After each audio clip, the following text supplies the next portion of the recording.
साथ साथ चीनी कंपनियों पर भी। चीनी कंपनियां, खासतौर से बलरामपुर चीनी जैसा शहर जहां पर हमने देखा है लगातार पिछले हफ्ते से ही, मंडे से ही मुनाफा वसूली हावी होती दिखाई दे रही थी। कल बाजार बंद होते होते दरअसल एक बहुत बड़ी खबर आई और उसका इम्पैक्ट और गहरा पड़ा। तो इन स्टॉक्स में सेल साइड की पोजीशंस काफी रही हैं। अब ये बढ़ेंगी या नहीं, ये समझना जरूरी है।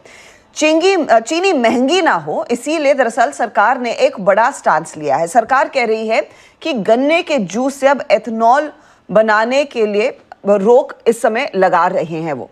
क्या इम्पैक्ट रहेगा, इससे प्राइसेस में कितनी ज्यादा दरअसल स्थिरता आएगी या फिर कमजोरी आती दिखाई दे सकती है, और ये लार्जली चीनी कंपनियों पर कैसे हावी पड़ेगा, क्योंकि ज्यादातर चीनी कंपनियां शुगर जब प्रोड्यूस कर रही थी वो एथेनॉल की तरफ भी चीनी को डाइवर्ट करती आई हैं पिछले कुछ सालों में।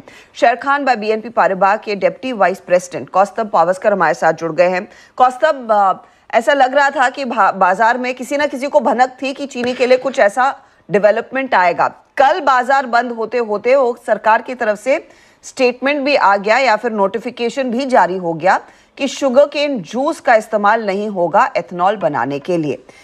ये खबर क्या पूरी तरह से फैक्टर इन हो चुकी है या फिर कुछ और पेन देखने को मिलेगा? सबसे पहले इसका जवाब दीजिए।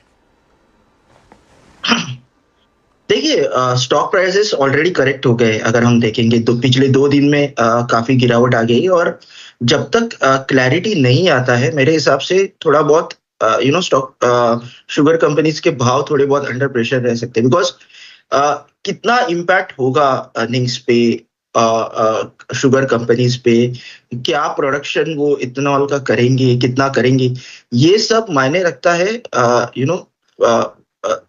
शुगर प्रोडक्शन का सिनारियो कैसे है, बिल्डअप होता है नेक्स्ट 2-3 महीने में।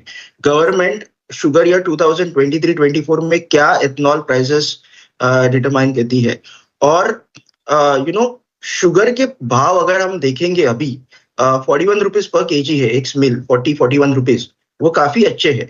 तो अगर शुगर बिजनेस के और कंपनीज जाती है तो वहां पे उनके मुनाफे काफी अच्छे रहते हैं।